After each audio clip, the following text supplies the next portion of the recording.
welcome back to another chaotic update. I think this one is gonna be fast. I'm currently reading 2 books. I have also 2 finished objects.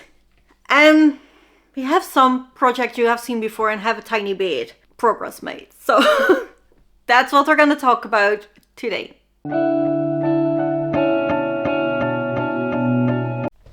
Books first. I am currently reading 2 books. First up is Hammlock and Silver by Kingfisher. This just came out. I was so happy to find it in the store because I thought it was coming out 2 days later than that, but it was there. So I probably have the date wrong. Pretty sure that the bookstore got it right. And I am enjoying it immensely. I'm currently at page 314, almost done. And it's so good. The POV we follow is, we follow healer Anya. And she's not per se a healer, it's more so that she knows a whole lot about poisons. And she's specialized in poisons, and the king comes for her to ask her to see her daughter because no healer can heal her and he believes she is being poisoned. And the POV of this character is so close to mine. She is so blunt, she is so direct, she is a bit sarcastic, and the things she say are so extremely funny to me. I love it. At some point she says, I just want to save people and then have those people go away and ideally not take arsenic again. Is that really so much to ask? And I was like, is it? I would feel like that. So I love this book. It's going to be 5-star even if I haven't finished it yet. Yeah. This might be my new favorite Kingfisher fairy tale ask. This is a Snow White retelling, by the way. I might like this even more than Ennel and Bone. It's really good. And then yesterday I started my Darling Dreadful Thing because this Saturday, that will be Saturday the 30th of August, we have the live show for Nevermorathon, and this is the group book. So we will be discussing it this Saturday at 8 p.m. CEST. And I'm just started, but so far I'm into it. This is about a girl who has a spirit companion. And her mom is really taking advantage of her and making her do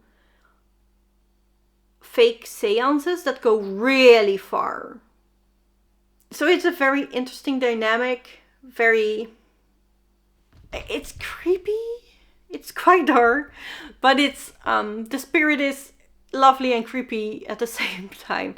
I think it's a really interesting book, but I'm just started. I think I'm doing it on audiobook, so I don't even know, but I think I would be like 30 pages in or something. So then let's continue to the crafting.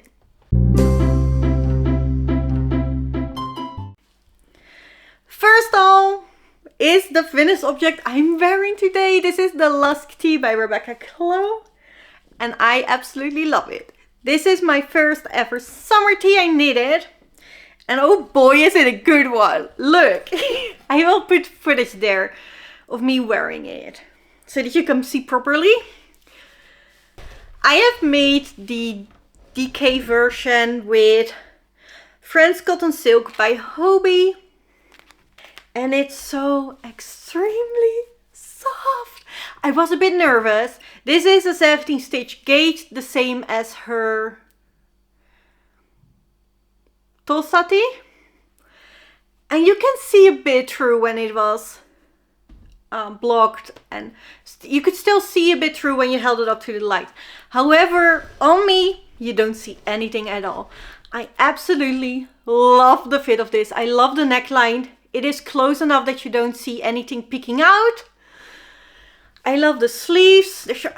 This is a drop down, and I really wanted to try a drop down because my favorite sweater I crocheted seems to have a drop shoulder construction, and I wasn't sure if it was the yarn or the construction. And I do think it's the construction, because oh boy do I love this. But then again, this yarn is also really soft and nice. So I'm still not sure. This is my first time wearing it. It is just coming from the blocking mats. Now, today, I put, you know, it was dry and immediately put it on. So I also still have to try it outside in the sun. But so far it feels really nice and not too hot at all. The Friends cotton silk is, as the name inclines, made out of 77% cotton and 20% silk. Very happy. I will make another Lusk tee. Actually, I've already swatched for it, and we will talk about that later. So happy with this, so happy. Then another finished project is my dress. This is the Piper pocket dress by Tinderbox. And the only thing I had to do was put elastic in the neckline, which I did, and add the pockets. I am now very proud to tell you it indeed has pockets. I filmed a bit pre-blocked as well as blocked, so you can see the difference with me wearing it with pockets. I love it. I have worn it when it was 29 degrees outside. It was lovely. This is a tight fitter dress, so that does mean that you cannot sit in certain ways, as with every single tight fitting dress, but it is not too tight. But it doesn't... I like dresses with wide skirts because then I can sit cross-legged, and with this one you cannot sit cross-legged. But otherwise it's I love it. The elastic in the neckline looks a bit... It sometimes pulls, which obviously elastic does, right? It pulls it back. But when I wear it, it looks really flat. And now when I, you know, hold it up once, it looks flat. So I was thinking of, see, it pulls, which, you know, that is the job of elastic. So I was not sure if I should make it less tight, the elastic. But I think it's going to be fine. I will wear it a couple of times and then I will decide. But the Piper pocket dress is done. It has pockets. It took me 8 months to complete and I am so happy. I love it. And this is the first year I'm doing summer wear, knitting wise and crochet wise. I haven't done it either. Both are done now and I love both. So yeah, very happy with that. And then on to whips in progress. Works in progress. That's why whips. That's where whip stands for. Sorry. Last week on the haunted video store blanket, we were supposed to put the squares together, or not really. We were supposed to make the lines row. However, because I'm off gauge, I make this blanket in fingering weight instead of worsted weight. Therefore, I wanted to put the squares together and then do the striped rows, just to see that I make it wide enough, and not too wide, basically. However, I then find out that I did not want these two squares in the same row. So instead I made another square. So I now have 5 squares and 1 square ahead, but I'm the lined rows behind. So because I don't think I can use a stitch count because I have an additional square, and also the yarn that I would like to do the lines with is DK and this is fingering. But I'm just using all my Halloween yarn. So I still have to do that, but I made a new square, so I wanted to show you. But I'm now officially behind. Just saying. Then I also worked a bit on the Easy Now shawl by Miriam Molenbeek. Oh, I stopped halfway row. That is So inconvenient. Now I can't show you. I'm working on the lace round. And then I have one more repeat to go. But the first ball is almost done. I hope to finish it this week. Maybe. So I can make photos in the with all the purple flowers that are blooming now. I really like it. But the rows are getting very long now, so it takes more time. Obviously, that is what happens in a triangle scarf. And I want to start a new scarf for one of my vlogs for Vlogoween. So I am wanting to get this done. I'm over this. I want to start a new one, basically. But I think I'm gonna have so much fun out of wearing this. And I'm still not sure if I have to make more repeats than the pattern says, because I'm using a fingering weight instead of a DK weight. I am using Hobie Black Friday yarn from 2 years ago, so you cannot get it now anymore. But the disco socks is very close. It looks like it the same, and it's even a bit softer than the Black Friday one.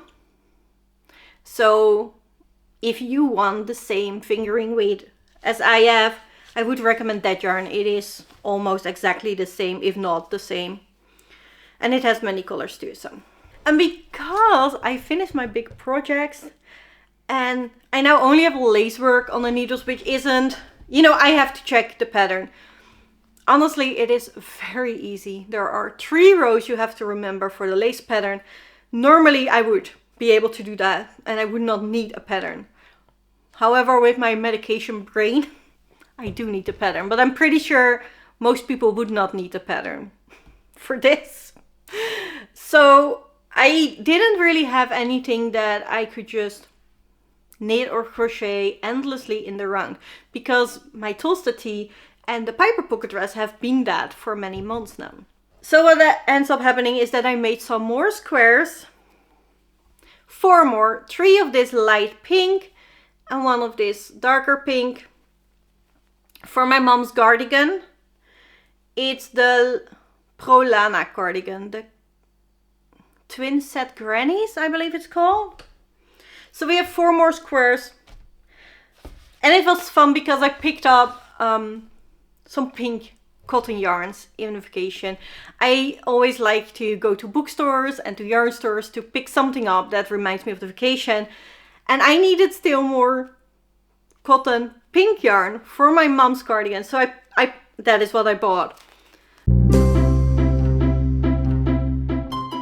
I bought a Nell Cotton 8 in the color 77. I bought a Nell Cotton 8 in color 97. And I bought a Nell Cotton 8 in the color 32. And 32 is the one I've made 3 squares out of. And then I went to visit another yarn store that I talked about last episode, I believe, where I got the green yarn that we're currently swatching. And she had a basket with free yarn, and I got Scheepjes Organicon premium blend color 208, and it is 100% cotton. So it was fun to work with the new yarns, just make a few granny squares. I'm not a huge fan of granny squares, so I don't like to make them all at once. But it was now easy because that I can do without a pattern, so I have made 4. And then I felt like this is what happens, right? 2 big projects for me were finished, so I felt like I definitely needed a new one. Something, a sweater, or a cardigan. I really want to make a cardigan. I don't have a handmade cardigan yet, and I didn't really have one in my wardrobe, so I had to buy one recently. So I would like to make one. Specifically now, it's sometimes getting cooler and then all of a sudden it's warm again. I think it would be nice to have. And then also, I'm in fall mode. I want my sweaters back. I just want something that goes in the round for ages. So I start swatching.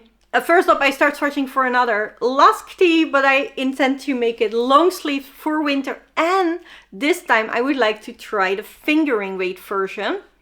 Because, you know, that feels more compatible with fall. And I bought the Issachar Highland wool for it. So I swatched for it, but so far not enough. The pattern asked for 3.25mm needle for the fingering weight version. However, for the decay version, I had to go up a full needle size to measure, you know, so I could get Rebecca's gauge. So I was like, yeah, let's do that. However, I don't have a 4.25mm needle. So I went to a 4.5mm needle and I hit 21 stitches and I need 24 stitches. So I was like, all right, let's go down to 4mm. However, that didn't help as much because now I have 22 stitches. So it is very funny to me that on fingering weight, don't have to go a full needle size up. So I am going to swatch it now. I don't know. I think 3.5 because there was only one stitch difference. I need 2 actually, but I again don't have 3.25mm needles, I believe. I think I have 3, 3.5, 3.75. But not 3.25. So I think I will try 3.5mm, see if that helps. I do now intend to make it with the bust shaping. I should have done it for the t-shirt too. Rebecca explained that in one of her latest podcasts that you want the bust shaping basically because, you know, females need more space here. And since the fabric is pooling because it is wider here, you get less fabric in the front. And that is the only thing I experienced with the Lusk that I was like, oh yeah, I should have done it differently. I didn't do the bust shaping because I already chose so much more positive ease than the pattern asked for. But now I think it is slightly too short. I'm not sure, it might be. I think it's fine now. And I'm gonna wear it first with, you know, I will always wear it with high waist pants or on a skirt or a dress. I will see how that goes and I can always lengthen it. But for the winter one, I want to make the bust shaping. But so far, I'm still in the swatching part. No luck so far. And then I would really like to make I believe it's called the Zip Me Up cardigan. It is a stockinette cardigan with a collar and a zipper. I like cardigans with zippers. And most cardigans are designed with buttons. Some are easily interchangeable for a zipper, some are not. Like the fabric needs to be sturdy enough to hold a zipper. But the Zip Me Up is made with a zipper. It's stockinette, which sounds perfect. It's gonna be easy, but it looks very clean. I think this is gonna be a standard cardigan that I will wear often. However, this swatching process also did not go great. I already had the yarn. I am using Drops Charisma. Sorry, I forgot to get a skein. And I swatched on 5mm first. Was too big. I needed bigger needles, did it on 6, and now it's one more too big. I probably will need a 6.5mm. I'm pretty sure. It depends 2 stitches. So I will probably need a 6.5 and not a 7. But I don't own a 6.5 on my interchangeable needle set. So, I hope I can swatch for the Lusk and then I will put that on first and then next month I will buy the needle and the pattern for the cardigan. Something like that is the plan now. And I already told you about the acquisitions. So that's it for this week. I hope you enjoyed. If you did, please like, subscribe if you want to see more chaos from me. I post a podcast like this every other week. And I hope to see you there. Bye.